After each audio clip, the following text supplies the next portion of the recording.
Picture this. You're wedged into seat 34B, your knees are practically touching your chin, and the stranger next to you is fighting a losing battle for the single armrest. The absolute highlight of your 5-hour flight? A bag of pretzels the size of a postage stamp and a thimble of lukewarm soda. Ah, the miracle of modern aviation. It's truly a glamorous experience, isn't it? Being herded like cattle into a pressurized metal tube where your dignity goes to die and legroom is just a mythological concept. But believe it or not, there was a time when stepping onto a plane didn't make you immediately question your life choices. It was a time when the journey was actually better than the destination. Imagine being greeted by name, handed a glass of chilled champagne before takeoff, and dining on roast beef carved right at your table while lounging in a literal dining room in the clouds. This wasn't a fantasy reserved for billionaires. This was the standard. At the center of this sky-high empire was one name that defined luxury, power, and American ambition: Pan Am. So, how on earth did we go from piano lounges at 30,000 feet to whatever this nightmare is today? The rise and fall of the world's most iconic airline is a wild ride of glamour, greed, and tragedy. And to understand where the magic went, we have to go back to the moment the world first fell in love with the sky. To understand how we lost the magic, we have to understand how the spell was cast in the first place. And it didn't start with a focus group trying to figure out how many inches of legroom they could remove before a passenger developed deep vein thrombosis. It started with a man named Juan Trippe, a visionary who looked at the sky and didn't see a transportation grid. He saw a new ocean. In the late 1920s and early 30s, aviation was still a daredevil's game, a noisy, oily, terrifying ordeal best left to barnstormers and mail carriers. But Trippe had the audacity to believe that flying could be sophisticated. He didn't want to build a bus company with wings. He wanted to create the merchant marine of the air. This is why Pan Am pilots didn't wear leather bomber jackets and scarves. They wore naval uniforms. The captains were skippers. The co-pilots were first officers. And the planes weren't just aircraft. They were clippers, named after the majestic sailing ships of the 19th century that dominated the trade winds. It was a masterclass in branding before branding was even a buzzword, convincing the public that this wasn't a terrifying metal tube defying gravity, but a sturdy ship sailing the atmospheric seas. When you stepped aboard a Pan Am Clipper in the 1930s, specifically the legendary Boeing 314, you weren't just a passenger code in a computer system, you were a guest of honor. Let's really paint this picture because if you've flown recently, your brain might reject this information as science fiction. Imagine walking down a dock, yes, a dock, because these behemoths took off from the water, and boarding a fuselage that was wider than most modern apartments. There was no shuffling sideways down a narrow aisle while getting whacked in the face by someone's oversized backpack. You entered a foyer, a legitimate foyer. The interior design wasn't focused on cramming bodies into seats. It was designed by Norman Bel Geddes, the same industrial designer who shaped the look of the future for General Motors. He created spaces that felt like an Art Deco club in Manhattan. We are talking about 5 distinct passenger compartments, a dining salon that could transform into a lounge, and, wait for it, separate dressing rooms for men and women. That's right, you could actually freshen up in a room that wasn't a closet-sized plastic coffin that smells like blue disinfectant and despair. The takeoff itself was a cinematic event. As the 4 massive Wright Cyclone engines roared to life, churning the water into a white froth, the spray would lash against the windows, creating a visceral sense of power and adventure. Then the sensation of lifting 40 tons of luxury off the waves and into the clouds was unlike anything people had ever felt. Once airborne, the noise settled into a steady thrum, and the real show began. You see, on a modern flight, the service usually involves a flight attendant tossing a bag of peanuts at you with the enthusiasm of someone serving prison time. But on a Pan Am Clipper, the stewards, who were exclusively men in the early days, dressed in crisp white coats, were akin to butlers at a 5-star hotel. They didn't push carts blocking the aisle, they served you at tables. Let's talk about the food, because this is where the contrast with modern aviation becomes almost painful. Today, you are lucky if your meal isn't just a chemically preserved sandwich that costs $12 and tastes like cardboard soaked in sadness. On a Clipper flight, dinner was a ritual. We are talking about 7-course meals served on fine china with heavy silver cutlery and linens crisp enough to cut your finger on. You might start with a shrimp cocktail or fresh fruit, move on to a consommé, followed by a roast tenderloin carved tableside. Tableside! Can you imagine a flight attendant carving a roast beef in the aisle of a Spirit Airlines flight today? The knife would probably be considered a security threat, and they'd charge you an extra fee for the smell of the meat. But back then, it was standard. And the drinks? Endless. Champagne flowed like water. Cocktails were mixed to perfection, and there was no such thing as a drink coupon. It was an era where the calorie count didn't matter, and the concept of economy class hadn't been invented yet. Everyone was first class. The sheer duration of the flights contributed to this atmosphere of a flying country club. A trip across the Pacific wasn't a 12-hour endurance test. It was an island-hopping adventure that took days. You'd fly from San Francisco to Honolulu, then to Midway, Wake Island, Guam, and finally Manila or Hong Kong. You didn't sleep in the chair in an upright position, praying for the sweet release of sleep while the person behind you kicked your kidneys. No, the seats on the Clipper converted into bunks, actual beds with mattresses, sheets, and wool blankets. You would drift off to sleep to the hum of the engines, flying somewhere over the dark ocean, tucked into a warm bed, knowing that when you woke up you'd be landing in a tropical lagoon for breakfast. It was romantic in the truest sense of the word. It made the world feel both vast and accessible, a playground for those brave enough and rich enough to explore it. Now, before we get too misty-eyed, we have to address the elephant in the room, or rather, the elephant's wallet. This level of luxury was astronomically expensive. A round-trip ticket from New York to Southampton on a Clipper could cost the equivalent of over $10,000 in today's money. It was exclusive. It was the domain of diplomats, movie stars, and tycoons. But here is the crucial difference between then and the luxury of today. Back then, the high price guaranteed you an experience that was genuinely miraculous. Today, you can pay thousands for a business class ticket and still get delayed on the tarmac for 3 hours because the airline decided to save money on maintenance, only to be served a lukewarm lasagna. Pan Am sold a promise that the sky was a place of dignity.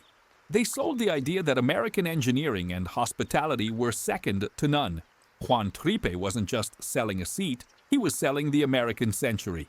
If you are enjoying this deep dive into the history of aviation and want to see more stories like this one, make sure to leave a like and subscribe to the channel. It really helps us keep these stories alive and ensures you don't miss the next chapter of this saga, because the saga was only just beginning. The flying boats were magnificent, but they were slow and they were tethered to the water. Juan Trippe, never one to settle, knew that to truly conquer the globe, he needed to go faster, higher, and farther. He needed to land on solid ground. The transition from the romantic era of the seaplanes to the land-based aircraft marked the first major shift in the Pan Am DNA. It was a move toward efficiency, yes, but Pan Am managed to do something that modern airlines have completely forgotten how to do. They scaled up the technology without scaling down the luxury. As the 1940s rolled in and the world plunged into war, Pan Am's role shifted from luxury liner to vital military asset, proving that this airline was more than just champagne and caviar. It was a strategic arm of the United States government. The planes were painted in camouflage, the windows were blacked out, and the guests became generals and presidents. This cemented Pan Am's status not just as a corporation, but as the chosen instrument of American foreign policy. When the war ended, Pan Am emerged not just as a survivor, but as a titan ready to define the jet age. But before we get to the jets, we have to look at the post-war prop era, the time of the Stratocruisers, where the double-decker plane became a reality long before the Airbus A380. Imagine a plane with a spiral staircase leading down to a cocktail lounge in the belly of the aircraft. A cocktail lounge. Today, airlines would look at that space and think, we could fit at least 12 more seats there if we remove the legroom and the will to live.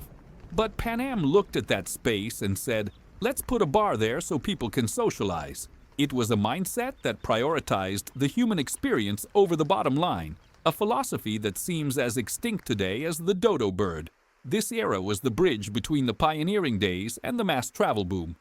It was the moment when Pan Am began to democratize the skies, introducing the tourist class to allow regular people to see Paris and Rome. Yet somehow, even their version of economy managed to retain a level of class that puts modern first-class domestic flights to shame. The stewardesses were becoming icons, the pilots were becoming gods of the sky, and the Blue Globe logo was becoming the most recognized symbol on the planet, arguably more recognizable than the Coca-Cola script.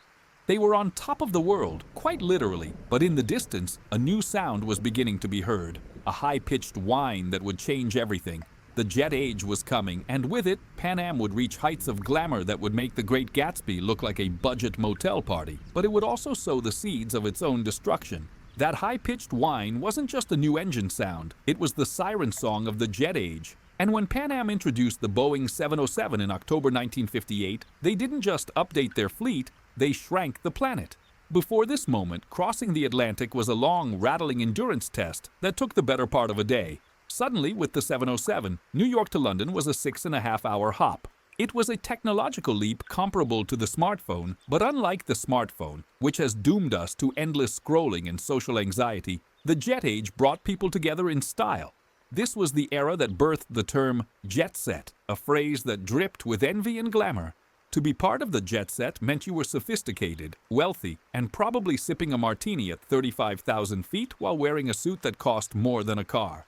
Compare that image to the modern airport experience. Today, the jet set consists of people wearing pajama bottoms and neck pillows, shuffling through a security line like zombies, waiting to have their water bottles confiscated by a government agent because apparently 12 ounces of Dasani is a threat to national security. In the 1960s, the airport was a runway in its own right. Pan Am's Worldport at JFK wasn't just a terminal, it was an architectural statement of optimism, a flying saucer made of concrete and glass that promised the future was going to be bright, shiny, and efficient. You didn't trudge through a maze of duty-free shops trying to sell you giant Toblerones. You glided under a massive cantilevered roof that protected you from the elements as you walked directly from your car to the gate. It was seamless. It was civilized. It was everything that modern air travel, with its chaotic boarding groups and gate-checking drama, is not. Inside the cabin of a Pan Am 707, the atmosphere was electric. The vibration of the props was gone, replaced by the smooth, powerful thrust of jet engines. But Pan Am knew that speed wasn't enough. They had to maintain the illusion of the flying hotel. They partnered with Maxims of Paris, yes, the legendary restaurant, to cater their flights. Let that sink in. Today, airlines are proud if they toss you a bag of pretzels that contains exactly 4 pretzels and a lot of air. Pan Am was serving roast duck l'orange, lobster thermidor, and caviar on ice. The flight attendants, or stewardesses as they were known, were the face of this excellence. They were subjected to rigorous, frankly draconian standards regarding weight, height, and appearance that would spark 1,000 lawsuits today, but the result was a crew that projected absolute poise and professionalism. They were college-educated, multilingual, and trained to handle everything from a spilled drink to a diplomatic incident with a smile. They weren't just safety professionals. They were ambassadors of the brand, walking through the cabin in uniforms designed by Oleg Cassini, serving drinks in real glassware. This cultural dominance was absolute. When the Beatles arrived in America to change music forever, what plane did they step off of? A Pan Am jet. When James Bond needed to fly from London to Jamaica in Dr. No, who did he fly? Pan Am. The blue globe wasn't just a logo, it was a seal of approval from the universe that you had made it. It seemed like nothing could stop this juggernaut. They had the best routes, the best planes, and the most political influence. Juan Trippe practically treated the White House as a branch office of Pan Am. But success is a dangerous drug, and it can make you believe you are invincible. It can make you believe that the graph will always go up, that oil will always be cheap, and that people will always pay a premium for luxury. And here lies the twist, the pivotal moment where ambition collided with reality in a way that would seal Pan Am's fate decades before the end. Juan Trippe, the man who had already conquered the oceans and the jet stream, looked at his wildly successful 707s and decided they were too small. He didn't want to just fly people. He wanted to move armies of tourists. He wanted a flying ocean liner. He went to Boeing and demanded a plane that was 2.5 times the size of the 707. Boeing, terrified but eager, said it was impossible. The engines didn't exist. The infrastructure didn't exist. No terminal in the world could handle it. Trippe didn't care. In a legendary showdown, he told the head of Boeing, "If you build it, I'll buy it." And the reply came, "If you buy it, I'll build it." Thus, the Boeing 747 was born. This wasn't just a new plane, it was a monster. It was a gamble of such epic proportions that it nearly bankrupted both Pan Am and Boeing before the first rivet was even driven. The 747, the queen of the skies, was designed around a philosophy that seems laughable to the modern airline accountant. The idea that space is the ultimate luxury. Because the cockpit had to be raised to allow cargo loading through the nose, it created a hump behind the pilots. Any modern airline CEO would look at that hump and say, "Cram 20 more economy seats in there." Juan Trippe looked at it and said, "Put a dining room there." When the Pan Am 747 launched in 1970, it was the pinnacle of human travel. The upper deck wasn't a seat row, it was a cocktail lounge and restaurant. You could walk up a spiral staircase at 30,000 feet, and have a sit-down dinner with a tablecloth, looking out over the clouds. It was the restaurant in the sky. Down below, the economy section was so spacious that they had living room zones where passengers could stand around and chat. It was designed for a world where air travel was a social event, a joyous gathering of humanity. It was magnificent. It was breathtaking. It was also a trap. You see, Trippe had ordered 25 of these leviathans, committing over $500 million, a staggering sum in the 1960s. He bet the farm on the idea that air travel would continue to grow exponentially and that the regulation protecting ticket prices would last forever. He built a fleet for a world of endless prosperity. But history has a funny way of punishing hubris. Just as the first shiny, massive 747s were being delivered, the world began to change. The jet-set era of the 60s was fading, replaced by the cynical, turbulent 70s. The economy was wobbling, and lurking in the background were two threats that no amount of champagne or spiral staircases could fight. A looming oil crisis that would make these gas-guzzling giants impossibly expensive to fly, and a political movement towards deregulation that would strip Pan Am of its protected status. They had built a palace in the sky just as the foundation on the ground was turning to quicksand. The 747, the very symbol of Pan Am's dominance, the plane that defined the Golden Age, was about to become the heavy anchor dragging them into the deep. The party was still raging in the upper deck lounge, the piano player was still playing Sinatra, and the roast beef was still being carved. But the pilot had just turned off the "Fasten Seatbelt" sign, only to realize they were flying straight into a hurricane. The Golden Age was peaking, but the fall was going to be hard, fast, and painful. The party, as they say, was over before the champagne had even lost its fizz. The 1970s arrived not with a bang, but with a sickening thud that reverberated through the boardrooms of New York and the cockpits of those shiny new 747s. You have to appreciate the sheer, tragic irony of the timing. Pan Am had just mortgaged its future to buy a fleet of massive jets designed to carry hundreds of people in opulence, betting on a world where travel would get cheaper and people would get richer. Instead, reality decided to pull the rug out from under the entire global economy.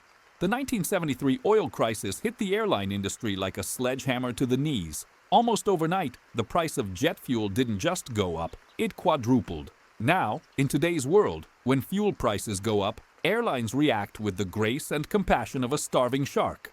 They shrink the seats. They start charging you for extras like carry-on bags or the privilege of sitting next to your own children, and they cut staff until the check-in line looks like a refugee crisis. But Pan Am was trapped in its own golden cage. They were flying these massive 747s, planes that burned fuel with the voracious appetite of a forest fire, completely empty.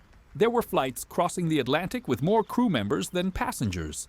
Imagine the scene, a cavernous double-decker aircraft designed for 400 people, carrying maybe 30. The stewardesses were still serving Chateaubriand and pouring vintage wine, keeping up the facade of the Golden Age, but the silence in the cabin was deafening. It was a ghost ship in the sky, burning money with every mile it flew. But the fuel crisis was just the first horseman of the apocalypse. The second was a bureaucratic nightmare that sounds boring on paper but was lethal in practice: regulation. For decades, the U.S. government had protected Pan Am as its chosen instrument. They were the designated international carrier, which was great, except for one glaring, fatal flaw. Pan Am was not allowed to fly domestic routes within the United States. If you lived in Chicago and wanted to fly Pan Am to Paris, you first had to buy a ticket on a domestic airline, like United or American, to get to New York, change terminals, and then board Pan Am. It was an inconvenience that people tolerated when Pan Am was the only game in town. But in 1978, the Airline Deregulation Act passed, and suddenly the gloves were off. This is the moment where the modern nightmare of air travel was truly born. Deregulation meant that any airline could fly anywhere and charge whatever they wanted. Suddenly, domestic airlines like Braniff, Delta, and American could fly internationally. They could pick you up in Chicago and take you all the way to London without you ever having to touch your bags. They were lean, they were aggressive, And they didn't have the massive overhead of Pan Am's luxury standards. Pan Am, on the other hand, was a king without a kingdom. They had no domestic feeder network to fill their international flights. They were stranded on the coasts, watching their competitors eat their lunch. Desperate to survive, Pan Am tried to buy a domestic network overnight by acquiring National Airlines. It was a merger made in hell. Pan Am was the airline of the elite, of multilingual sophisticates who knew the difference between a Bordeaux and a Burgundy. National Airlines was the airline of Florida vacations, with a casual, almost tacky culture. Merging them was like trying to mix oil and water, or perhaps more accurately, trying to mix champagne and Gatorade. The result was a toxic corporate culture, massive debt, and a confused brand identity. The service began to slip. It wasn't the precipitous drop we see today, where service means a grunt and a pointed finger. But for Pan Am, the fraying edges were visible. The china wasn't replaced as often. The seats were showing wear. The invincible aura was fading. To keep the lights on, Pan Am began a heartbreaking yard sale of its crown jewels. This is the part of the story that really hurts if you appreciate history. They sold the Intercontinental Hotel chain, a collection of luxury properties they had built to ensure their passengers always had a standard of excellence wherever they landed. Then, in a move that signaled the true end of an era, they sold the Pan Am building in New York City. That massive, brutalist monolith straddling Park Avenue, the very symbol of their dominance over the skyline, was sold to MetLife. The blue globe remained on the building for a while, a ghostly reminder of who used to run the world, but the landlord had changed. They even sold their Pacific division, the very routes that Juan Trippe had pioneered with the flying boats, to United Airlines. It was an amputation of the company's soul, slicing off the heritage to save the body. Yet, despite all this, despite the debt, the empty seats, and the crumbling empire, Pan Am still held on to one thing: its reputation as the American flag carrier. It was still the airline you flew if you wanted to feel like you were part of history. But being the symbol of America is a double-edged sword. In a world becoming increasingly volatile, with terrorism rising in the Middle East and Europe, the blue globe on the tail didn't just paint a picture of luxury, it painted a target. In the 1980s, security at airports was nothing like the dystopian theater we endure today.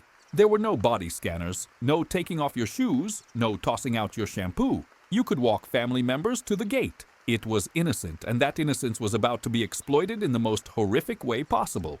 Pan Am, being the most recognizable American symbol abroad, became the fixation of terrorist groups. The airline tried to implement its own security program, alert management systems, charging passengers a surcharge for enhanced security. But it was a facade.